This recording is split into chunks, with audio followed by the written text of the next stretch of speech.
Most people think the voice is in their head. But what if I told you that that voice is actually a protection system? And that protection system learned what was safe for you to believe when you were a child. Well, it's true. And what if that voice is quietly deciding what you're allowed to manifest, what you're allowed to receive, what you believe is possible for your life? So today I want to show you how your thoughts become beliefs, and those beliefs become your identity, and identity becomes the filter that your miracles have to pass through before they can reach you in this reality. It's a lot to process, but I'm going to break it down because thoughts are not facts. Your thoughts are the predictions, and your thoughts are the memories, and your thoughts are the emotional echoes from earlier experiences. Most of your thoughts that you hear inside your mind and your brain are trying to keep you safe. Your neighbor, it's always 100% not trying to make you powerful. And when a thought repeats often enough, your nervous system starts to treat it like the truth. The person who created these beliefs had limiting beliefs, and they agreed on them unknowingly and taught you to hear that voice instead of your own power, your own voice. And so repetition creates belief. It's not accurate. It's not reality, but it's just repetition. So if your brain hears something often enough, I'm too much, I'm not enough, people leave, money is so hard, your nervous system stops questioning it and starts to organizing your life around all these limiting beliefs. That's how beliefs are formed. Beliefs become identity filters. So once something becomes a belief, it becomes part of your identity. And identity is powerful because identity decides what feels normal to receive. If love doesn't feel normal, safe, if you've never witnessed a loving relationship, you'll push all the way through it. If abundance doesn't feel normal or safe, you'll delay it. If success doesn't feel normal, if you didn't see people focused on something that they truly believed in and became successful, then you're going to sabotage yourself. Not because you're broken, because your nervous system protects what feels familiar. So here your nervous system is trying to create this protection story, and identity becomes the filter and the portal. So it decides what enters your life easily and what feels impossible to hold on to. Manifestation isn't about forcing outcomes. It's about expanding your identity, your belief that it's safe to receive. And this is where most people get stuck because they're trying to change the outcomes without first changing the filter. Your nervous system protects your identity. Your nervous system is loyal to the identity that it's created. And even if that identity is outdated, even if your identity is painful, even if your identity is too small for the life that you're ready for now, your brain protects what it recognizes as you. And as they say, your persona becomes your personal reality. And that becomes your personality. I've used neuroscience to create a way of thinking of this process and redirecting your identity. I call them the auditor, the watcher, and the witness as my framework. So let's get into it. Let's name the voices inside your system. First, there's what I call the auditor. The auditor is the part of your brain that has been keeping records of everything since childhood. In the brain, this is called your amygdala. It's right here and right here on either side of your ear. Its job is to track emotional memory. It remembers what hurt you. It remembers when we felt so unsafe. It remembers every single time that you felt small, invisible, unseen. And it tries to make sure that you never experience that again. So the auditor is not actually trying to limit you. It's trying to protect you. It says, no, don't grow. This will bring new situations, new pain, new doubt. And next, there's the watcher. Okay? And the watcher is your reticular activation system, the RAS.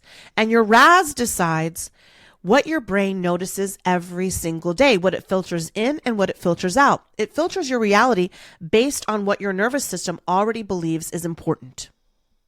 So if the auditor believes love is too risky, success creates pressure, visibility creates rejection, your watcher starts to show you evidence that supports those beliefs, not because it's judging you, but because it's filtering for what it knows and familiarity. It always wants to go back to what it knows. And then there's the witness. The witness is the part of you that sees your growth. And even when nobody else does, the witness notices. The witness says, I made my bed today. I took care of my body. I showed up for my children. I followed through on everything today. But we're not listening to the witness. But when you become your own witness, your nervous system starts to learn, hear, and understand that there's this new identity. And that's when the shift really starts to happen, the shift into receiving. Most people are waiting for someone else to validate their progress. But the moment that you start witnessing yourself, your brain says, yes, I believe this for me. And it accepts this new version as the real you. And when that happens, receiving starts to feel natural instead of uncomfortable. That's when manifestation completely changes. I've seen this thousands of times in coaching, in all of my classes, in my Manifesting Miracles Academy. We teach this and we show this. So your life doesn't change when your thoughts change. Your life changes when your identity changes.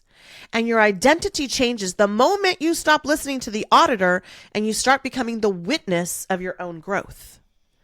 Because the voice in your head isn't who you are. It's who you've learned to be. And guess what? Right now, you're allowed to learn something completely new. Me and you, we're going to do this together. Okay? And I'm so proud of you for listening to this podcast, for understanding yourself, for coming to this place where you're ready to manifest something new in your reality. Because the auditor was built by somebody who had limiting beliefs. Maybe they never really tried to push themselves. Maybe they never saw anybody accomplish anything. Maybe they never had anybody inspiring them. So what success might look to them is a very limited, small ideology. And you with your reticular activation system, the watcher is witnessing it, but the witness is your highest self. That's the version of you that you came here to meet. That's the version of you that's been pushing you along. That's the version of you that's sending you 111 and 444 and 555. That's the one that led you to this podcast. That's the one that's completely ready to watch you change the voice of the auditor. Change what the watcher is watching and allow the witness to create something unbelievable for yourself. So first you have to understand that these thoughts that are inside of your head were meant to what? Protect you. And then when new things come into the reality, they're like, wait a second. I love her, them. I don't want her to go out there and try something new and fail and lose her opportunity and her job and her hope and all that other stuff. But the version of you that came here to experience everything in this reality, it's sitting by waiting for you to align with the witness. You've lived so long with the auditor's echo in your brain. And the watcher, the reticular activation system, it just follows the path that's being led. That's why you have to introduce the witness. So here's 3 things that I want you to start doing. First, let's identify each individual story. When was the first time that you felt worried about money? Was it as a child? Did you witness your family arguing over money or worried over how we can pay something, or their electricity got cut off, or food insecurity, or other people had money to go on vacations and do things and you and your family barely scraped by? Well, every time money is introduced to the reality, whether it's positive or negative, the amygdala is saying, wait a second, we don't want that. We know what that was like. We saw mom and dad. We saw grandma and grandpa. We saw aunt and uncle. We saw whoever raised us see how hard money was. And so therefore, anytime money comes into our reality, it must be bad. So the first thing you're going to do is write down your money story. Let's talk about love. So maybe you saw your parents argue all the time. Maybe it was over money, but you didn't see them dancing in the kitchen. You didn't see them holding each other's hands. You didn't see them loving each other. So if this was your reality, how could you think that somebody loving you would be anything different? You'll constantly look for somebody who's going to criticize you and is going to be this ebb and flow of guilt and shame. And if you love me, you do this, and all of these other narcissistic tendencies. Not because your parents were narcissistic, but because their love was not the kind of love that you should have for yourself. And so therefore, the only kind of love you can witness is the one that feels painful. Let's talk about our health. Did you grow up seeing people being sick and then they got attention? Did you grow up seeing people take care of themselves, eat healthy, talk about meditation, talk about taking time for themselves? Probably not. But if you did, then you would be the person doing that for yourself. So now that you've identified the three cores, money, health, and love, let's write those stories down as the auditor.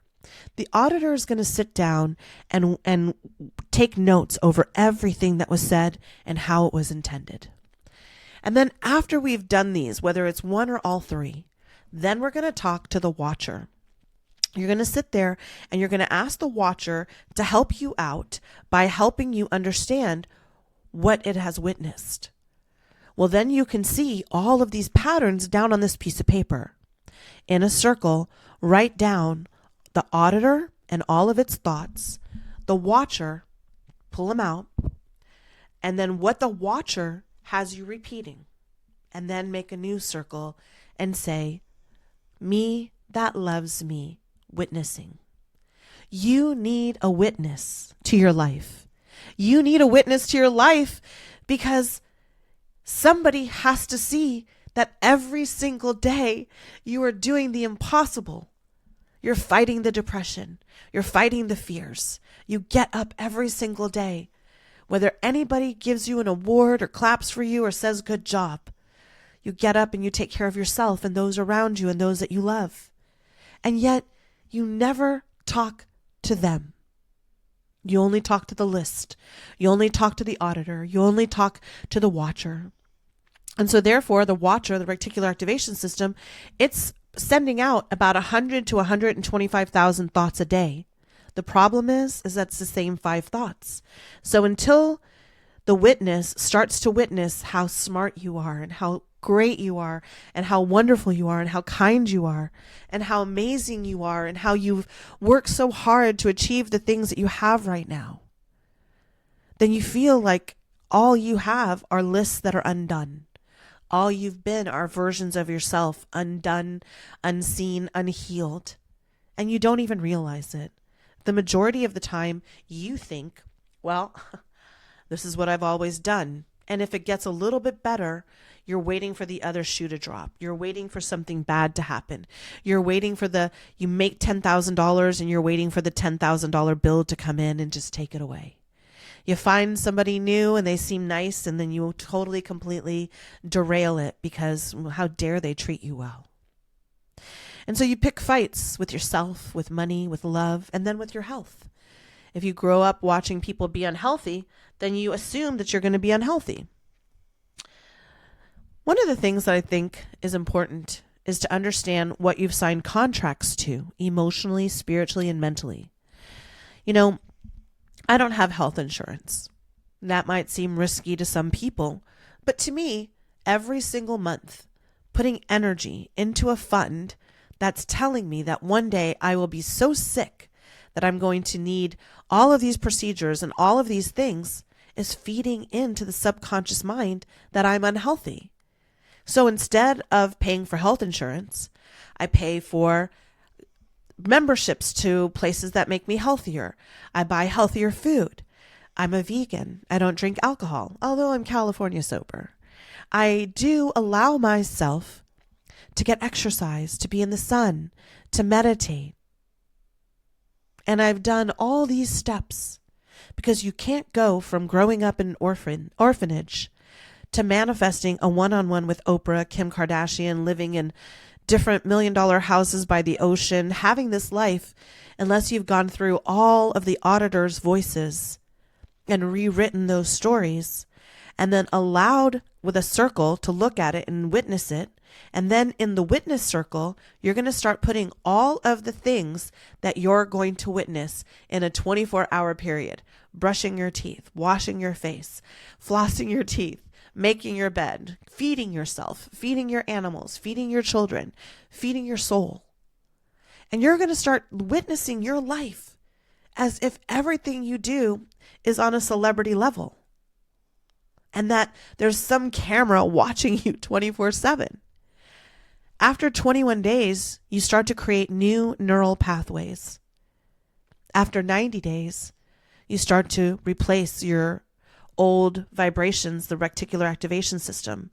And after a year, you can actually replace 2 of those 50,000 thoughts a day by just continuously listening to the witness. I am so proud of you for getting all the way to this part of the podcast. So I want to tell you about some of the ways that I have witnessed myself change. I've allowed myself to become a healer. I've allowed myself to speak my truth, even when it makes me unpopular, even when it makes me isolated. Not because I don't want connection, but because I thrive and I succeed in authenticity. I love working with one-on-one individuals to watch them witness how powerful they are and to rewrite their stories. And the reason that I created Manifesting Miracles Academy, which is my community, is because every single month, no matter what's happening, you can log in to my community and rewatch a workshop or listen to every single month. We have an audio workshop on calming your nervous system. You can listen to it at 2:00 in the afternoon or 2:00 in the morning. We have 2 other workshops every single month. Last month, it was Sigils and Candles. And before that, Hot Girl Tarot. The next month, I think it's the Goddesses. So as you learn these techniques and you start to repair what you believed was the auditor and the watcher's system, the witness starts to come online. And as the witness comes online, all of a sudden you become more positive. Naturally, you're not trying to force it. When you say things, you actually believe them. And then you quantum leap. And when we quantum leap, it isn't like you wake up in a different bed. You wake up in a different energetic reality where things just flow to you easier, where things just become better. And this isn't woo-woo, but woo-woo is neuroscience wrapped up in spirituality. At least that's how I teach it. And at least that's how I've helped hundreds of thousands of people change their lives almost instantaneously.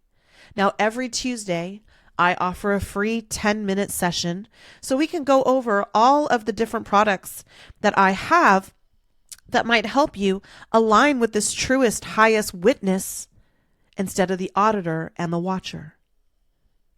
I also allow you to come into my community for the first month absolutely free. That's right. MMA on the first month is free because I want you to get in there and try it. Give yourself 30 days to witness what the auditor and the watcher has been lying to you about this whole time. So we have some moving forward steps. We have some identifying markers. And now it's up to you. This is your one big life, babe. This is your one big chance to step out there and cut the cords to the energetic reality that says that you're not enough, that you're too much, that that's not possible for you. Everything is possible. Even the word impossible broken down is I'm possible. So stop speaking to the auditor They've already done their job. Now it's time to speak to the witness and let the watcher witness something completely miraculous change in your life. This is the moment where I ask you to lean in, to understand that you are not separate from God and that God and you want you to co-collaborate. God is a creator. Women are creators. There's nobody on the planet who can create a life but us. And yet we're the most suppressed, the most dysregulated, and the most impoverished, but not anymore. The matriarchy is coming online and the patriarchy is finding its place in society. And that means that it's becoming more and more important to understand why the auditor was put in place. Because if you've never witnessed any of these big things happening for yourself or anybody in your reality, and all you see is pain and suffering over and over and over again, well, then you're going to expect a life maybe just a hair bit better. But I'm going to tell you that you can have a completely different life. I know. I've rewritten my story over and over and over again, and I've helped hundreds of thousands of people do the same. So today, right now, drop witness into the chat right here on YouTube or on Spotify or on Apple or wherever you're hearing this podcast. There's a place to type or go in there and write a review. Now I have a 4.9, almost 500 5-star reviews, multiple awards, almost 18 awards in 5 years, 867,000 downloads without one guest and no advertising. Because I decided that the witness was going to make my life amazing. And I am here to help you become healthier, wealthier, wiser, more abundant, age backwards, feel beautiful, and become more enchanted with you. I love you. Do you love you? Do you love you enough to understand that the auditor is totally wrong? How can you create a portal of abundance if you believe that it's not possible? That's why you keep getting stuck. So let's start right now by joining Manifesting Miracles Academy and seeing what you can rewrite. Now, if you've never listened to my podcast before, I always end by chanting 2 things so we end on a high note. First is, everything is always working out for me, and we say that 3 times. And then us 3 times. All right? So in 3, 2, 1. Everything is always working out for me. Everything is always working out for me. Everything is always working out for me. Us. Everything is always working out for us. Everything is always working out for us. Everything is always working out for us. Everything, everything, everything. Okay, my beautiful divine light beings, my name is Michelle Juanita Lamont. You've been listening to the award-winning worldwide success Manifesting Miracles. Yes, with me, Michelle Juanita Lamont. And I have programs that you can tap into right now that are absolutely free. And they're going to help you rewrite this story. Going to help you manifest the biggest and the best version of yourself. But we're going to have to start by being honest, being authentic, and being real. I love you. You are love. Start radiating with the witness and not listening to the auditor. All right, you guys, I'm going to ask my producers to cue that music and to end this podcast. But right now, it's time for you to go back and listen to this podcast, to drop a comment, and for you to change everything about your reality. The time is perfect, okay? I love you. You are worthy, and it is time for us to manifest our miracles. Now go and listen to another episode, but most importantly, join my community right now. Yes, I love you. I love you. I love you.